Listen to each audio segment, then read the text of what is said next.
Hey guys, it's towniesimbuilds here, and welcome back to our final build of the year. Now, as you guys can tell by the title, we are in fact touring the old palace seen in the 1997 animated film, Anastasia. Anastasia is probably one of my most favorite 2D animated films, and considering it was the 25th anniversary of the film, I really wanted to create something special for it. So with that said, let's head on over to the world of Windenburg and check out the lot. Alright guys, and here we are with a full view of the old palace seen in the movie Anastasia. Like I mentioned, we are in the world of Windenburg, and we are pretty far on the outskirts of town, situated on this large 64 by 64 lot. As you can see, this is the palace from the movie, and this palace was actually a real place in real life. This estate is known as the Catherine Palace, and it is depicted heavily throughout the movie. So I did try to emulate it. It was a pretty large estate, and a lot of it is kind of truncated. I had to kind of cut out portions of the palace, but this was pretty close to what I could get. What we're looking at is the front entrance, and that whole courtyard area is actually the servant quarters, which we will explore shortly. Now in real life, there is a courtyard towards the front left portion, but given that this lot is abandoned and it is wintertime, pretty much all of the nice foliage has gone to rubble, so I did want to emulate that, and you will see some of the cracks in the foundations and the walls and a lot of the vines crawling up. Now towards the back, as an interesting note, there are two secret exits from the palace, so this does reflect an aspect of the movie which I will touch on a little bit, but here is just a look at the whole palace all around. We do have some chimneys, we do have plenty of nice fireplaces to stay warm on the inside. But circling back around, we will take a look at the whole estate in different forms of lighting.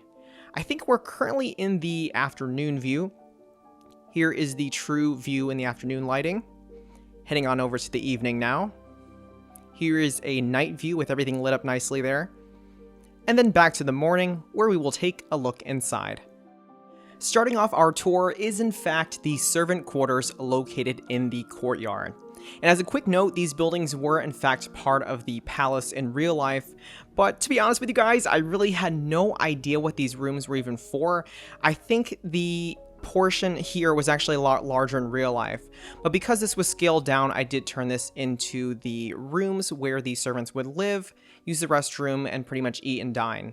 So pretty far away from the palace, and again, it's very cramped and narrow, but we do have individual bathrooms, we do have individual bedrooms, and we do have some other spaces towards the front as well. Moving on over here, we do have a little tiny library room, if you can even call it that. Again, just another space for the servants. But of course, the main area is the small kitchen and dining nook. So pretty small, again, pretty cramped, but it does have all of the essentials. And the other side of the courtyard is pretty much a reflection or mirror of the servant quarters on the right. Now, as a quick note, everything that is on the lot, all the light fixtures, all of the amenities, are selected for the off-grid challenge. So if you guys do like that challenge in The Sims, this lot is perfect for that.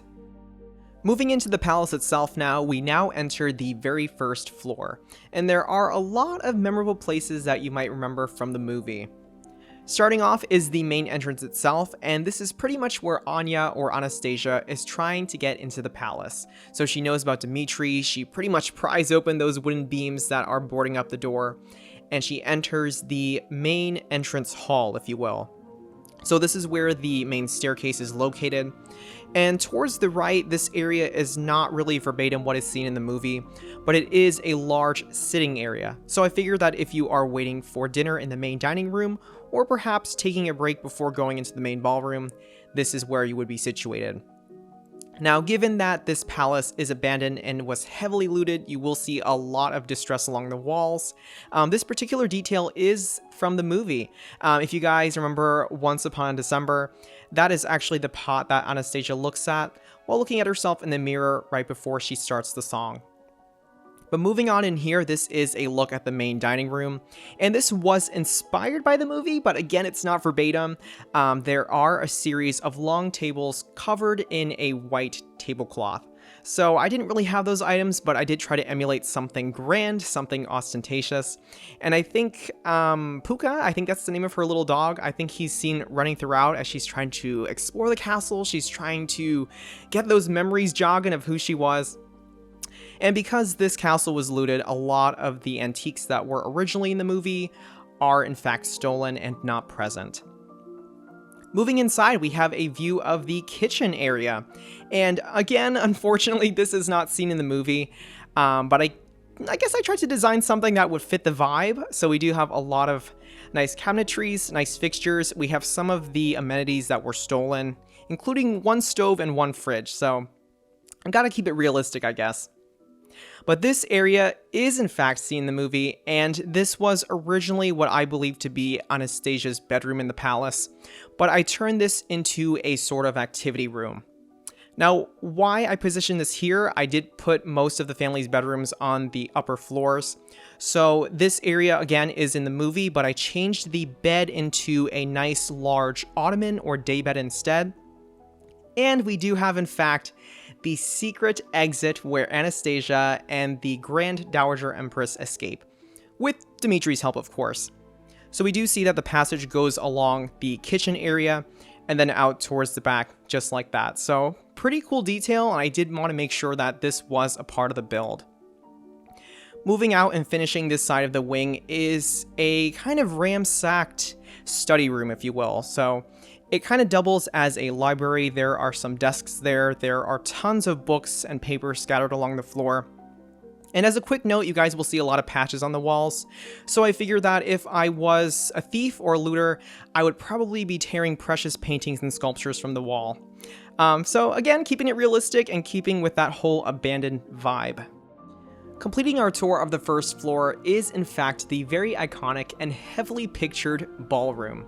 Now in the real Catherine Palace, the ballroom is in fact located on the west wing, and it is immediately attached more or less to the main entrance. So for this area, this was very tricky to build because if you guys remember the very first opening scene of Anastasia when everybody is still alive, there are only 3 main chandeliers going through the middle, pretty much saying 300 or 300 years of the 𝗧's reign. But now in the abandoned state, there's actually a series of smaller chandeliers going throughout. So that is mainly what I referenced when doing this area. You guys also see the paintings on the walls that come to life when Once Upon a December starts playing. And a little bit earlier, you guys did see the family portrait where Anya sees herself as the younger Anastasia.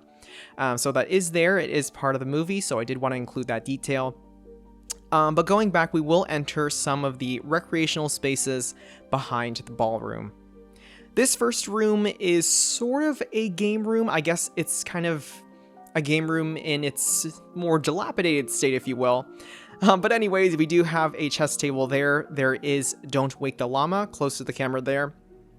But again, this room is very abandoned. Anything precious that was in that room has also been looted and stolen.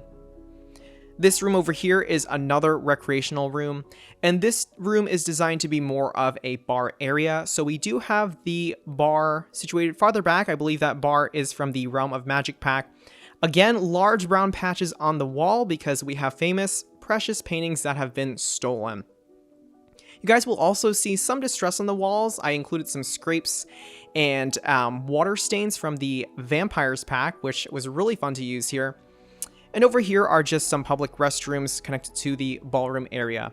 Again, we have some antique mirrors. We have some gold-plated mirrors or pure gold mirrors that have been stolen. So again, another cool detail. And this room over here is in fact seen in the movie. This is Dimitri and Vlad's office. It is seen quite briefly before they discover Anastasia in the palace, but it is very ornate. It is very well maintained with a lot of different treasures stored here, and they even have an off-grid fridge just to make survival a little easier in the palace. And of course, they have their own secret passageway leading outside. I didn't want the other passageway to be the only one, so lo and behold, here it is. Heading up to the second floor now, we will enter the private living quarters of the Romanov family. Now, as a quick note for this build in particular, and this isn't exactly verbatim with what is in real life, but the whole right side of this build will be intended for the royal family usage, with the left side pretty much geared towards the guest suites. This first bedroom is for the youngest and only son of Nicholas II, which in fact is Anastasia's brother. So he does have a few traces of toys kind of strewn about, along with a looted painting, I guess, above the fireplace or mantel. He does have a smaller ensuite bathroom as well, and this layout is very similar to the next bedroom. This next bedroom is actually shared by Anastasia and her youngest sister. The two were supposedly very close in real life and also shared a bedroom, so I did want to emulate that within this build. They do have a few toys, much like their brother, that are left behind. There is a small Victorian doll and a castle dollhouse towards the corner.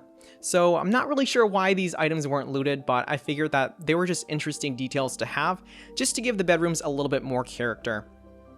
The next room is the bedroom of the Grand Dowager Empress, aka Anastasia's grandmother. It's definitely a little bit more ostentatious in this room given her status, and as a quick note, you guys will see a lot of wardrobes throughout the build with clothes underneath. And again, this is to emulate the feeling of the contents being looted, of thieves trying to take royal garments. So again, I thought it was a very fun, realistic detail. She does have a very full and luxurious bathroom with a double vanity. Unfortunately, I don't think we ever get to meet her husband, given that he may have already been deceased in the context of the movie. Heading on over here, we will enter the private entertainment quarters of the royal family. So we do have a grand classical piano here if there is a royal pianist performing for the family. So a nice little cozy sitting area. But moving on towards the front, we will enter a sort of library, if you will. It's a little different from the study because we don't have any desks here, but it is another cozy spot to grab a book, hang out by the candlelight, and dive into a good read. Finishing off the second floor is the West Wing, and like I mentioned, this side of the building is primarily oriented towards the guests that are visiting the royal estate.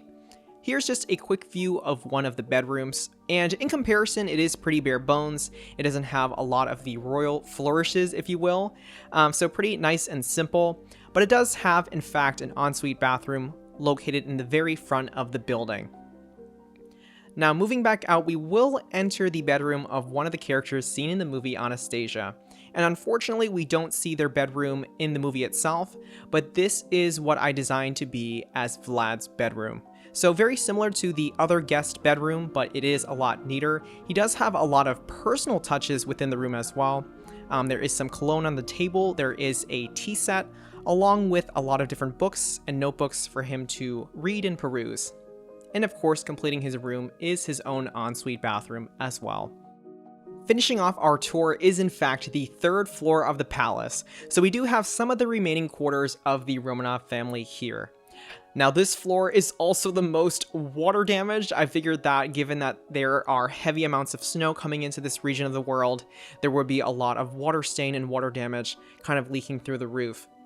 This bedroom here is designed for one of the older sisters of Anastasia, and again, the layout is very similar to the floor below it.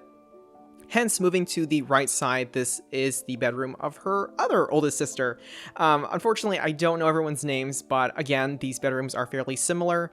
Very similar layout with some of the same signs of distress and a lot of the water damage along the walls. Moving out over here is actually the remainder of the private recreational space. If you guys remember that there is a sort of music/library room area here, and this is just the upper balcony. It does have a bar set, again from the Realm of Magic pack, just completing that final area for the Romanovs to enjoy. This area here, of course, is for the Tsar himself with his wife, the fellow Empress. And again, this room is probably more lavish than the other rooms. It is very similar to the Grand Dowager Empress's room, but it does feature its own private study as a small extension to the space. But moving around, there has been a lot of ransacking. There have been many stolen portraits or other valuables here. But the bathroom is still pretty lush and intact, again featuring a double vanity. Ending today's tour is in fact the west wing of the third floor. So these are the remainder of the guest suites that have been converted to bedrooms for our main characters. This bedroom here is designed for Dimitri, so he does have a pretty large trunk up front. He does have some wine bottles and a notebook, but he does have some cologne on his nightstand and a little library of sorts over here as well. Just like Vlad, he does have his own ensuite bathroom there, so pretty conveniently located just like the other floors. And of course, moving back out, we will enter the bedroom of our leading lady, Anastasia. So her room, again, is very similar to the others. It's not really that much more lavish, given that this place is abandoned and she doesn't really have many belongings, but she does have a trunk of her own, and I did include the little music box. I actually used a urn or vase from the Vampires pack to kind of emulate that object. But she does also have a coat rack, a notebook, and again, her own ensuite bathroom, finishing off the floor. So looking at the lot specs as a whole, this is in fact a 64 by 64 lot. It's definitely on the larger side, but you can certainly fit this lot in worlds like Windenburg, Henford-on-Bagley, and Bridleton Bay. The lot type is of course set to residential, so if you enjoy playing as Anastasia and her friends, and maybe even want to bring Puka along, this is a really great lot to do so. In terms of packs, we do use 4 packs this time, so we still stick with our limit. This build obviously incorporates base game, but it also uses content from Get Together, Cottage Living, Realm of Magic, and most importantly, the Vampires pack. Alright guys, and that is a wrap on the Old Palace seen in the movie Anastasia. As always, you know I love hearing all of your thoughts and feedback in the comments, and if you are in fact a fan of the movie Anastasia, definitely let me know if you think I did the palace justice. I really did my best trying to merge the real-life Catherine Palace with the one seen in the movie. Now, unfortunately, this is the last true final build on this channel for the year, but again, thank you so much for tuning in. I hope you all had a wonderful holiday or winter break, and I'm so excited to see you all in 2023. And with that, this has been 𝗧𝗛𝗓𝗏𝗡𝗚 signing off. Thank you so much for watching, guys.